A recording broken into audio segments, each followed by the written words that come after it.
Hi everyone, welcome to lesson 12. Today's lesson is Information Security Instance Management. In information security instance management, it's an important topic and it's a big topic oftentimes. Um, During this course, we have talked about identifying threats, calculating risk, applying control, monitoring threat, and so on. But then when bad things actually happen, we call an instance. Then we need to actually understand what it needs to be done in order to respond to those situation or instance. That's what this is about. Uh, in the whole information security world, it is important to actually define how security instance should be responded to. So proper people will get notified, proper management need to be escalated, the instance need to be contained, need to be investigated, and so on. So there's a lot of things that come after that. And probably with the appreciation today that more and more security instances around, such as website being hacked in, company information is being stolen, customer information is being breached, and so on. The security instance management become increasingly more important and critical to any organization.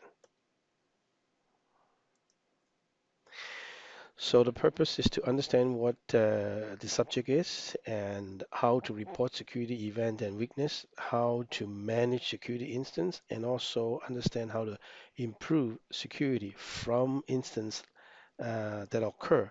So kind of like the lesson learned, right? So things happen, we manage it, we investigate it, we confirm the reason, the source, and so on. Then the next step, of course, is lesson learned. How can we prevent that from happening again? Just like anything else, right? So let's look at what the subject is actually about. The purpose and the objective is to make sure that information security events and weakness associated with the information systems are communicated in a manner allowing timely corrective actions, okay, to be taken. So what that really means is that we are looking at security events and weaknesses. So sometimes the security instance is not just about data being breached or something actually uh, uh, being attacked or penetrated. Often that's what we hear from the media, but it's also the realization of any open weakness that we have found. That in itself can be considered as an instance. Okay, so both from a actual event, something that bad happened, or something that we have discovered, called a weakness. So both of these are considered as security instance, and the subject instance security instance management, it's about how we can communicate these type of events and weaknesses so that timely correction actions can be taken. Okay, timely is the key word. So the definition is a security instance is an event that may indicate that an organization's system or data may have been compromised or that the measure or control that put in place to protect them have failed. In an IT situation, an event is anything that has significance for system hardware, software, or an instance is an event that disrupts normal operations. So a security instance could be totally non-hardware, non-software related. It could be someone's computer being stolen with a lot of sensitive data on the hard drive, or a USB that contain sensitive personal identifiable information of customer gets stolen or lost or so on. So it's not just IT stuff, okay? So these are some of the examples. So to kind of put things into perspective, loss of service, equipment, or facility. Loss of service could include web services. So if you run a website or multiple websites from your company, the websites being unavailable, that is an instance. Of course, you want to investigate what was the reasoning behind. Was it because of hardware failure, software failure, or your service provider failure, like your internet service provider router is broken? So even though your program has no problem, your hardware has no problem, the service provider has problem. Or, of course, it could be loss of service, could be an attack, could be um, yeah, it could be an attack. So system malfunction, overload, human errors, non-compliance with policies of guidelines. So when you realize someone is actually doing shortcuts and not complying to policies and procedures, that's considered an instance because that need to be investigated to confirm whether that's intentional or unintentional. So you can determine if it's unintentional, what's missed in employee education, policies, procedure, training, and whatnot. If it's intentional, then maybe perhaps through the HR process, a more stringent security checks or periodical checks, and also education.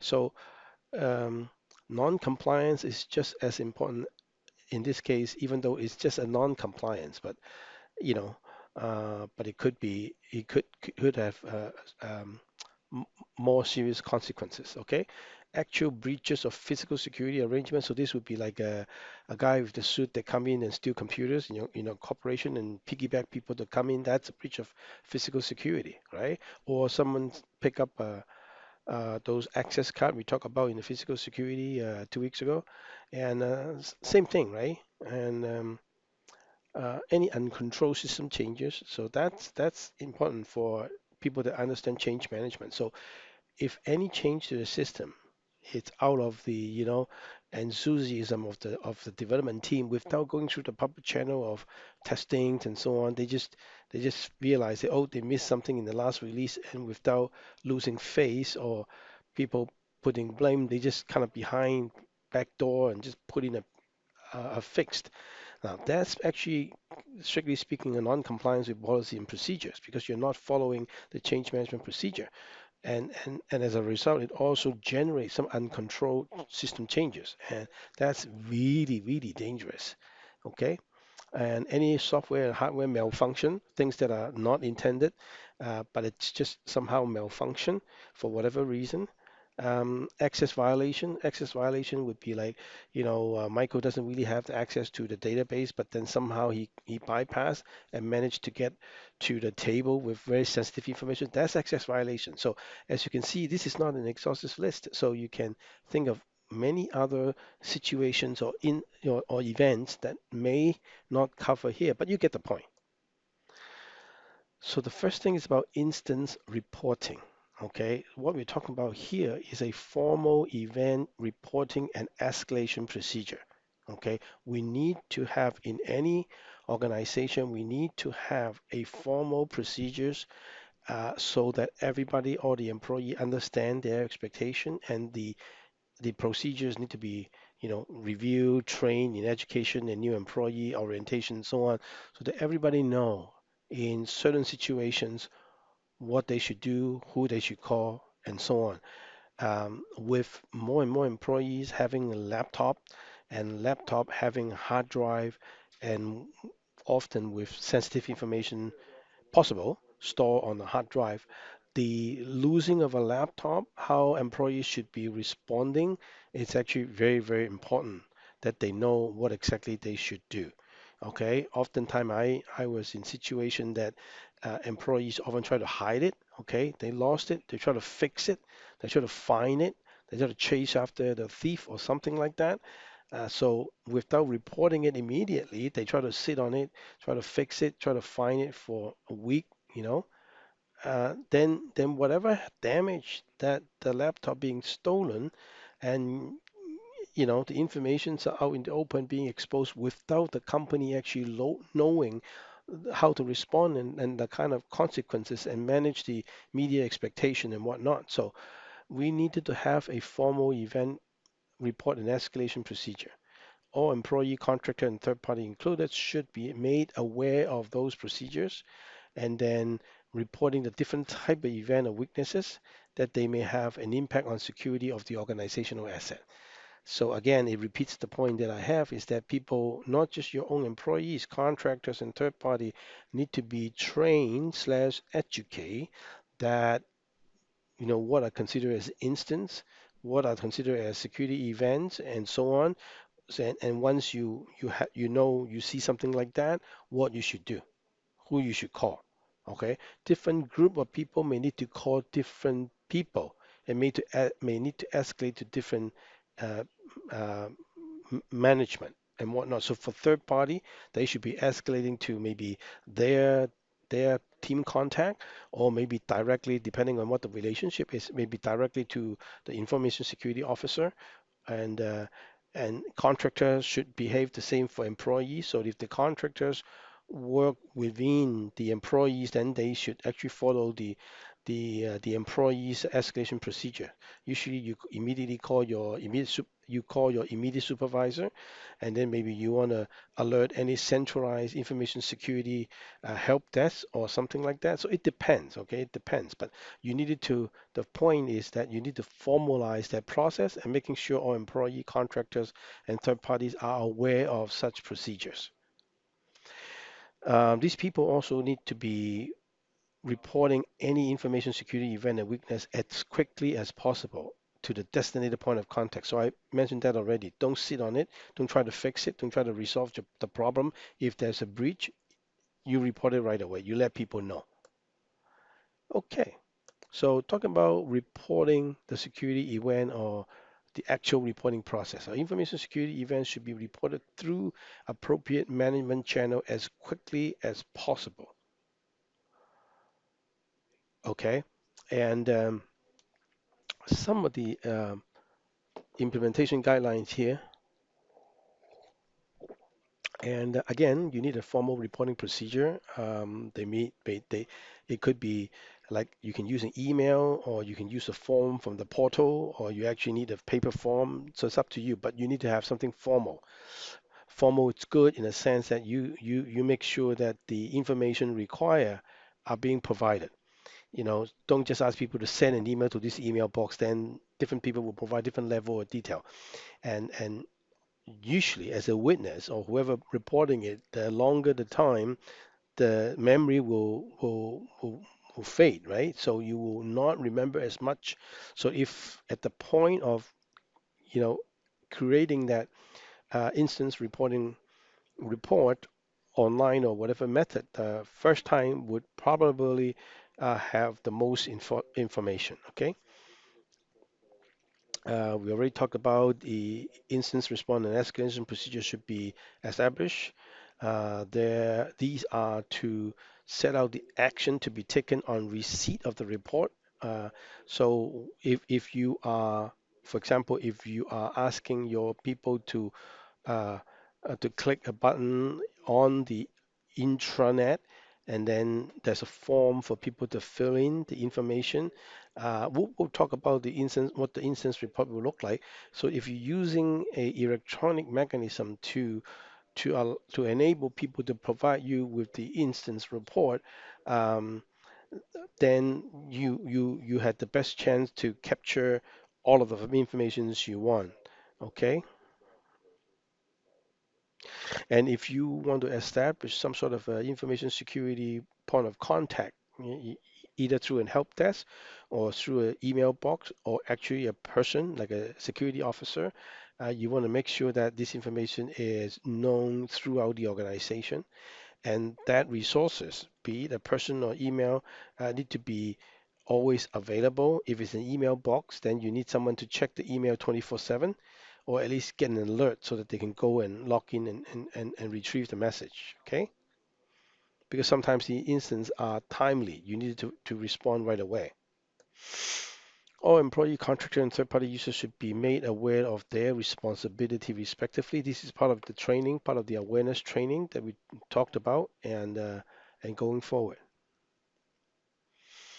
They should also be aware of the procedure for reporting information security event and the point of contact. So, you know, employees to be trained, what are considered as a security event and weaknesses when they see when they see an event or weakness, how they should be reporting, who they should be calling, and so on, and even about what information they should be providing. Okay, the more the better, obviously. So some consideration here.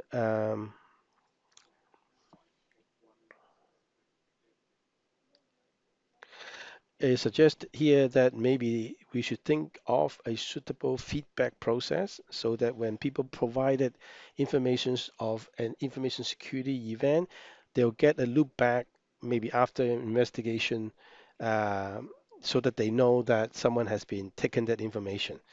uh, Information security event report forms to support the reporting action and to help the person report to remember all the necessary action in case of an information security event. So again, I talk about that a little bit now, that the form, if you use a form, either paper or electronic, you want to capture as much information as possible, and uh, and then any necessary action already taken or potentially will be taken from the report. So some of the suggested correct behavior is that noting all important details like the type of non-compliance, breaches, what are the malfunction that occur, what is the message on the screen. Uh, if you're reporting someone strange behavior, you want to describe them and even as descriptive as possible. The key is to encourage from the form, assuming that we all use the form. From the form, you want to encourage the person that do the report to provide as much information as possible. Now, I don't know whether you have watched that you have a liking of watching police procedurals. I do, and one of the things that I learned from those TV shows is that when the detective arrive, they will start questioning the witness, and then you can see that they you can learn from the way they ask these questions and be able to flush out more information or informations that the witness may not think is important. So that's the kind of approach, and so on. Some of the things he suggested here is for the people that notice the instance not to carry out any of their own action if they're not part of that escalation chain. So if someone that's non-IT, they saw some IT problem, don't try to fix it. Report it first. Uh, I know sometimes this could be a fine line, but of course, if there is any personal safety issue involved, then everybody should attend to the personal safety before reporting it or simultaneously. Okay? Reference to an established formal disciplinary process for dealing with employees, contractors, or third parties who committed security breaches. Okay, I think in the personnel security lesson, we talk about that already in a sense that what is expected out of you as an employee, as a contractor, as a third party. And if you do anything like that in violation of the company policies and so on, there are repercussions, including termination of employment and etc. All may be prosecution by law, depending on what is involved, right? So you need to state that as statement of fact, as policy, procedures, and also as a method of deterrent as well. So if people know that by not following the policy may result as loss of employment, they'll think twice. But you need to let them know, not after the fact. Any other also other considerations are to be able to address information security event incidents properly. It might be necessary to collect evidence as soon as possible after the occurrence. So this is very similar to like a police law enforcement, right? You collect evidence. So this part is very similar. And malfunction or other abnormality system behavior may be an indicator of a security attack or actual security breach and should therefore always be reported as information security instance. So we are talking about any malfunction of the system that are abnormal, that are not normally happen, and uh, and oftentimes if this is abnormal, meaning that in normal running, maybe for the last 6 months or even longer, nothing like this happened, and all of a sudden something happened. Oftentimes it can be this kind of what we call strange behavior or malfunction, could be, could be, not always, but could be attribute to some bad thing happening at the back end, like there's a virus planted, there are, Trojan horse being planted, or the systems being attacked that overload the network so that it has all this strange behavior. So it could be.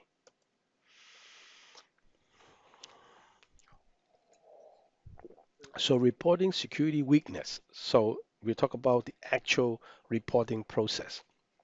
Okay. We talked about, this has to be for everybody, employee, contractors, and third party. And it's kind of like everybody working within your four walls of your organization, or even working remotely. Okay, um, so So any of these employee, contractors, and third parties of information system or services should be required to take note of and report any observed or suspected weakness in system or services. So oftentimes, an employee or contractors have an observation of something fishy going on. You want to encourage them to make a note of that and report it so that you guys can investigate. It might turn out to be nothing, but you want to be, uh, doing a little bit work to confirm that rather than being sorry after the fact. So all employee, contractor, and third-party users should report these matters either to their immediate management or directly to their service provider as quickly as possible in order to prevent information security incidents. Now, of course, without knowing exactly what that is, the safer way is to tell people right away. Okay? Tell the right people as quickly as possible. The reporting mechanism should be easy, straightforward, easy to follow, and it's also uh, available as possible. If it's something like you go onto the website and the instance reporting should be easily find out on the main page that there's a link that you can click report security instance, or there is always a number, 457, you know, breach or something like that, right? So you want to have some numbers well publicized for the employee and contractors and third parties within your company or working for your company so that when an instance come, they can remember. Or email address as security instance report, dot your company's name dot com or something like that, right? So you want to think through that, creating a mailbox is often um, prefer for a lot of ways, but if possible, you want to make a phone number available as well. Now, again, depending on what kind of business you are in, whether you have a large customer base, whether you're running an operation that are 24/7 or not. So all those take into consideration. It's not necessarily one way or better than the other. You can have way like a Cadillac, or you can have a Toyota, or Corolla or something like that. So it depends on how much you want to spend. It depends on what makes sense to you and what is actually logical. Employee, contractor, and third-party users should advise not to attempt to prove suspected security weakness on their own. So if someone is suspicious of some activities going on, they are not supposed to try to solve it now and try to maybe get to the bottom of it. That's for two reasons. First, they may not have the expertise to do so. Second, they may scare off whatever the penetrators and then lose all the evidence. And also, it will waste time instead of quickly tell the right people so that they can get the right resources to respond to those weaknesses.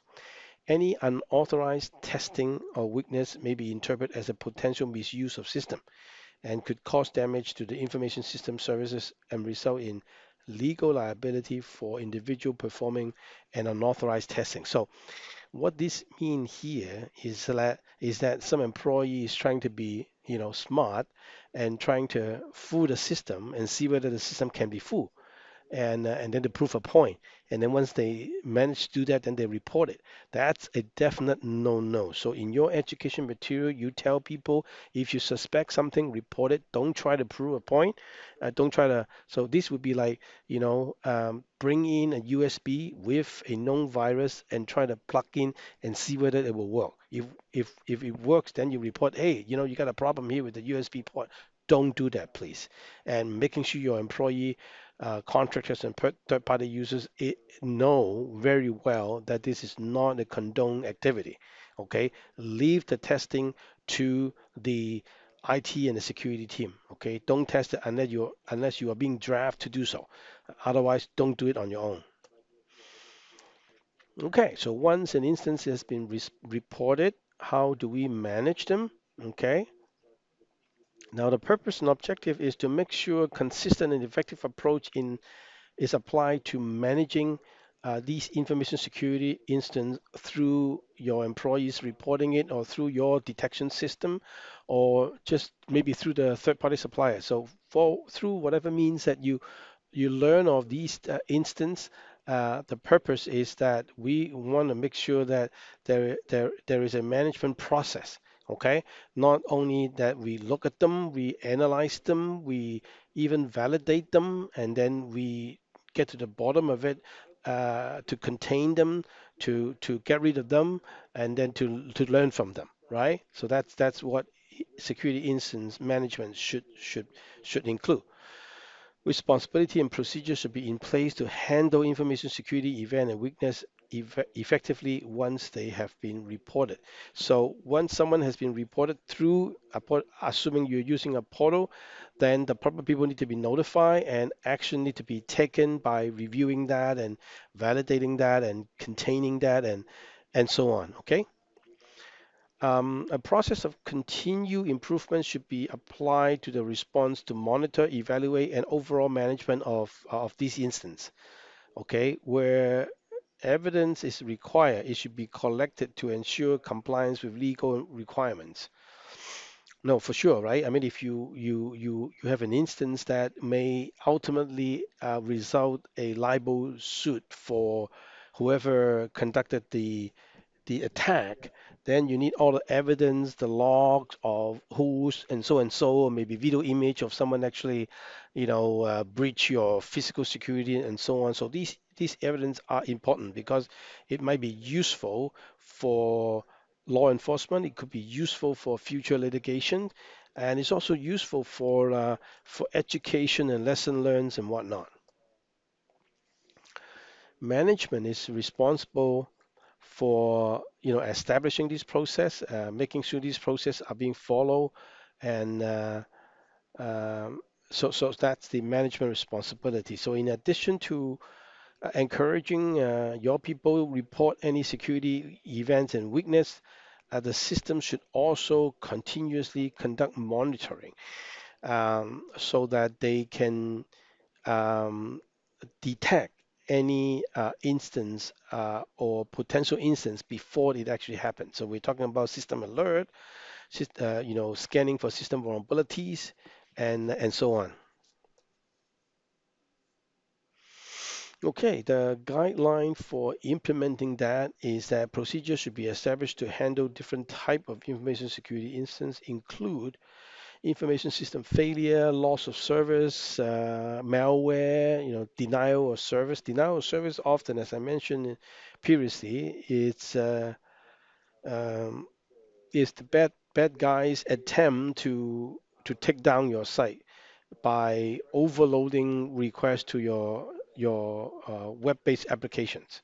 Okay, if you have enough memory and resources to support maybe 50% more than your customer base. Say you have 100 customers, so we're talking about I can support 150. But what if there's all of a sudden 5,000 access to your user? Then you can't handle it. Then you have a denial of service. Okay. Errors resulting from incomplete or inaccurate business data. Okay, remember CIA, remember integrity. So that's what it is, right? If the data is not accurate, the integrity of the data that you rely on from other programs, if the data are compromised, being modified or sometimes is often overlooked when and so that's what you wanted to look at the errors. Breach of confidentialities and integrity. I talked about integrity already, but breach of confidentiality is like invalid access, uncontrolled access or unauthorized access. Okay, and any misuse of information systems. So this could mean maybe plugging in a USB or using the CD-ROM drive, or take the laptop out of the office, which you're not supposed to, and so on.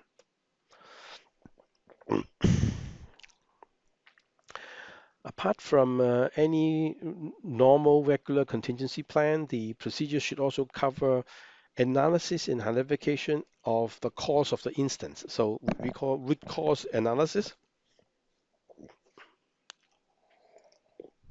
So you need to kind of nail down why it happened. Then, of course, is the containment, meaning that if whatever damage is it, you want to contain them, right? So if there is attack from the internet, just you know take it off the router so that it will not be available to the internet. So that's called containment. Okay. planning and implementation of corrective action to prevent reoccurrence if necessary. So once you learn the lesson learned, then you wanted to have plans to go back out to prevent it from happening again. Okay, so you have to know the root cause, you have to contain it, and you have to understand and try to figure it out what you needed to do so that you can make certain that you prevent this from happening in the future. That's actually very, very important as part of the goal for instance management. Communication with those affected or involved with recovery from the instance.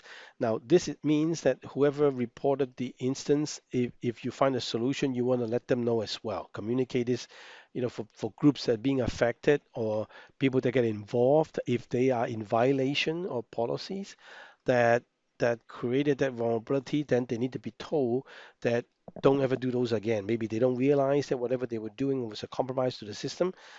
Just never do that again.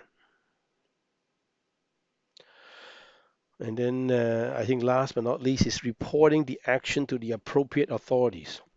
So this could include law enforcement, EMT, but it's also, of course, include internal corporate governance, right? You're talking about telling your immediate supervisors and maybe later on escalate to the security and risk control committee and so on and so on.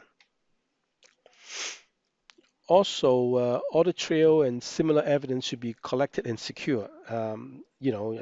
As I watch more police shows, and I understand that, crime scenes are blocked off, right? So they don't want any people to trample over existing potential evidence that they were collecting. So same thing in an information security event or or situation. It may not always be a cyber crime, but it definitely is instant. So you wanted to make effort to preserve whatever that is. So instead of resetting the log file, keep them. Maybe back up a copy of the log file. And if you rely on physical security cameras, those CCTVs, then you want to make sure that the footage of the time period in questions are not being overwritten. So you back up, the video for the last 24 hours or even longer, so that sometimes the system automatically overwrite every 24 hours or every 48 hours. You want to prevent that, so you want to preserve that. Okay. And other things that talk about here is internal problem analysis, forensic evidence, in relation to potential breach. I mean, nowadays, forensic investigation is fairly sophisticated from an IT perspective. That even though users come in and modify something in your databases and get overwritten, there could still be forensic measure that you can do to get back the information that has been erased. Um, Sometimes from the backup, sometimes even the backup override itself, you still have some ways to try to pinpoint and get that. So that would probably be useful for a lot of ways. Okay. Um, and also, I think the evidence that you collect can be used as a negotiation tool for compensation with vendors for software and vendor for any of their services, including hardware supplier. So if it is their fault, if it's proven to be what you call a system error or incompetence of their service, software and hardware included, you want to preserve the evidence so that you can prove that this actually went wrong and this is the impact, so that you can perhaps get compensations from them. Okay? Not necessarily litigation. We're not talking about litigation here. We're talking about like before it goes to litigation. Once you get to litigation, it become ugly, right? Okay, so action to recover from security breaches and correct system failure should be careful and formally controlled. The procedure should ensure that only clearly identified and authorized personnel are allowed to access the live system and data. All emergency action taken are documented in detail. Emergency action is reported to management and review it in an orderly manner. And then also the integrity of business system and control is confirmed with minimal delay.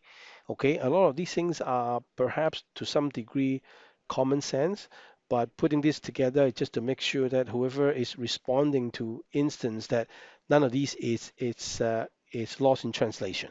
okay, is missed or is not being collected and then being forgotten. Okay. It's often important to understand that security incidents nowadays are not necessarily confined by an organization. It could transcend organization and even national boundaries. Or something happen in Europe can well propagate over to North America, or something happen in your service provider may get propagated to you. We talk about the downstream situation in the BCP class, that if someone is your supplier and that they share informations with your with their counterpart at another department within your company, and if there is any breaches over there or virus, the file that they send over may also carry the virus over. So it really transcends any borders or boundaries that we try to. So we think that okay, if we unplug, then we're safe. But first of all, it's very difficult to unplug, and second of all, the damage may already been done. Okay. So, because of the nature of multi-jurisdiction, multi-company situations, you wanted to develop a protocol to work with and coordinate response with multiple entities. This could well be your service provider, which signed contract with you. It could also be your peer, okay, people that are doing similar things as you, okay? So the purpose and objective for information security incident management should be agree with management, and it should be ensure that those responsible for security incidents and security incidents management understand the organization's priorities for handling information security incidents. So sure, we capture all of the instance, but a certain business priority need to be rely on in order to determine which instance we should be responding to first, which instance are more critical than the others. So oftentimes, the triage people, when they read the instance, they rate them tier one, tier two, or severe, high, medium, or low, so that they get proper attention accordingly. Okay, we want to talk a little bit about lesson learned. Now, obviously, we wanted to learn from our mistakes or somebody else's mistakes so that it won't get repeated again. So, as part of the investigation, part of the facts findings, part of the root cause analysis, all those data need to be reviewed. So, as such, any organization, the information security team should be the one that actually initiate any lesson learned and review of security instance to make sure the proper parties are at the table, parties that actually report the instance, party that actually do the investigation, do the containment, come together, and then we'll review what actually happened and confirm that what we can do in order to make sure this particular scenario never happen again. Okay, so that's what the learning from security instance should be. Okay.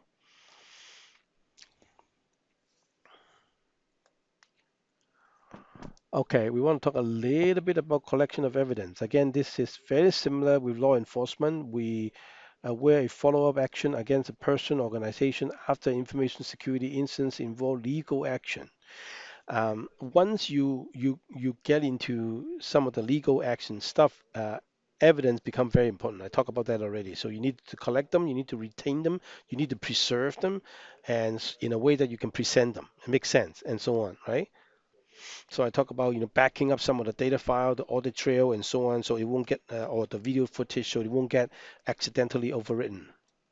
Okay, so in case you're interested, there are you know 5 rules of evidence. This is more to do with probably law enforcement. So whether it's admissible, which is the first layer, which is the direct contact. So it's the direct first-hand witness. So whether you determine it's admissible, authentic, whether it's complete, whether the informations are reliable, and then whether it's believable. Now, sometimes when you collect informations or evidence from people, human beings, some judgment call may exercise from the reporter, the person that reported, perspective. So whether they have their own personal past experience that obscure their report. So that's why the believable is a good uh, rule to check, see whether the evidence are actually believable. Okay, so in order to implement the evidence gathering, there should be internal procedure developed when collecting and presenting evidence for the purpose of disciplinary action. Okay, in any HR world, they would know that if you really wanted to reprimand someone, you needed to show evidence. You can't really say that, oh, you know, I was told that you had violated this policy, and without substantiation, they can actually sue you through the Human Rights Commission. So you need to present evidence that can confirm that person is actually on what day, what time, in violation of which policies, and so on. So, you know.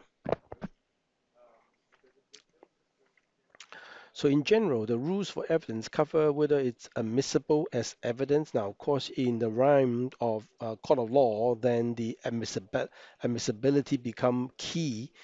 Uh, whether those information that you collect as evidence were coerced or not. So that becomes something whether it's admissible or not. And you watch a lot of those from movies or TV shows.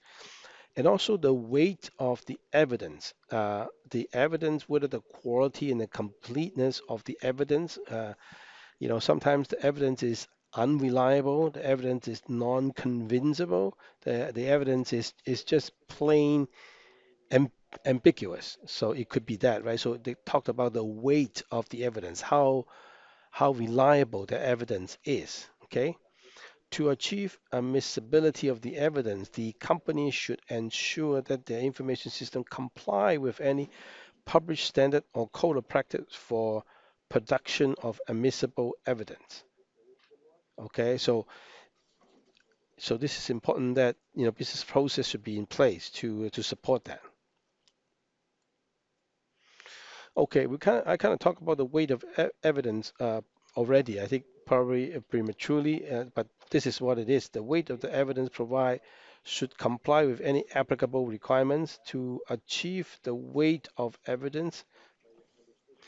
The quality and completeness of the control used to correctly and consistently protect the evidence. Okay, so throughout the period that the evidence to be recovered was stored and processed should be demonstrated by a strong evidence trail. Uh, when you collect evidence, there's often a chain of custody. You want to make sure that sure you collect that from the crime scene, yeah, using the movie terminology. But when you transfer from the crime scene to the car, to the police station, and then to the evidence room, you want to make sure that the chain of custody is reliable as well. That's why there is always a evidence room that lock away any evidence, whereas compared to just leave it on a detective table and so on. Okay, okay, paper trail, or not just paper, but trail. It is very important to actually have a strong trail. So in general, such a strong trail can be established in the following ways. For paper document, obviously, the original is kept securely with a record of individuals who found the document, where the document was found, uh, when the document was found, and who witnessed the discovery, and so on. So there's obviously things that you want to think through and making sure that that's being captured in your report or as evidence. So for information on computer medias, okay, mirror image or copies of the data that are in questions, any removable medias, informations on hard disk or in memory should be taken to ensure availability. The log of all actions, like audit log, during the copying process should be kept and the process should be witnessed. So this is what I talk about the chain of custody. Okay. Forensic. We talk a little bit about forensic. I think the other day we kind of hinge on that a little bit during class interaction. So the forensic work here refer to any forensic work that should only be performed on copies of the evidential material. So if you wanted to you to conduct some forensic work to confirm whether this is indeed belongs to a particular individual. Make a copy of your evidence. Otherwise, when you're doing the actual forensic work, you may as well destroy the actual evidence. So it's important to make a copy of that. Same thing for electronic data, right? So you want to see whether that action actually destroyed data. But if that's your remaining data, you doing that, it will actually destroy real data. Okay. Integrity of the evidential materials for sure. You needed to make sure that that's protected. Copying of evidential material should be supervised by trustworthy personnel and information on when and where the copying process be executed. Who performed the copying activities and which tool and programs have been utilized should be logged. Again, this is the, the chain of custody, okay, that I talked about. Okay, other consideration in managing evidence is that when the instance is first detected, sometimes it may not be obvious right off the bat, and whether or not the event will result in court action. So sometimes you don't know, right? So again, you do the best you could, but sometimes when you trace back, that evidence may already disappear. So there is a danger that exists that necessary evidence is destroyed intentionally and accidentally before the weight of the instance, the seriousness of the instance is being realized. So it's important that as quickly as possible the instance is being reported so that proper people will take a look at it in terms of evaluating the priorities of the instance. Once you get into potential litigation, either with customers, with supplier, which is often with with agreement in place and so on, eventually you may want to involve a lawyer, um, and if you kind of had this experience, the sooner you engage the lawyer or even the police, if there is something like there is a scam going on, then you wanted to report to the police so that the police actually had a record that this was being suspicious on a certain day, and then they can come and do some investigation. They might actually gather more things than you were able to because they look at things with a different angle. Okay. Yeah, we talked about evidence being transcend company boundaries or national boundary and so on. So we needed to work together. We needed to have a protocol of working, you know, cross-functional boundaries, company boundaries. Okay, so come to the end. Tip of the day today, we wanted to also around the instance response. In instance response, clear roles and responsibilities should be defined, and warning to users of any threats that is in advance. So, the regular training and awareness need to, mention about potential virus, malware, that are prevalence in this period of time or during this time or whatnot. Formalize any process and procedures and establish those process and procedures and educate people about those process and procedures. Also do review, learn from past instance and breaches and problems or instance. Um, Establish any possible centralized real-time monitoring and alerting capabilities. This could be through some software, some systems, or whatnot. Improve forensic analysis in cases that it might be critical towards with a price tag of legal litigation. You may want to engage, some properly trained forensic analyst that they know what to look for and how to analyze them. We don't usually know. I mean, we just kind of learn on the job. Um, Also, there's this one more thing that we talked about, probably not into detail, is that if you don't have one, develop a cyber threat intelligence. Often these days, cyber threats become something so prevalent that there are companies out there that actually monitoring the threat, and you can subscribe to a threat intelligence services. So you get alert from those service provider as to what new malware it's available and how they attack you.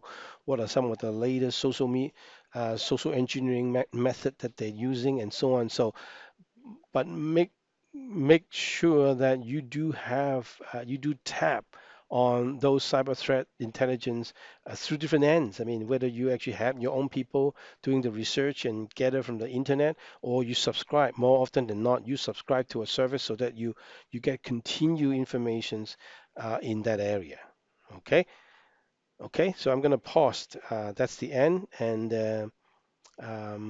if you have questions, email me. And thank you very much.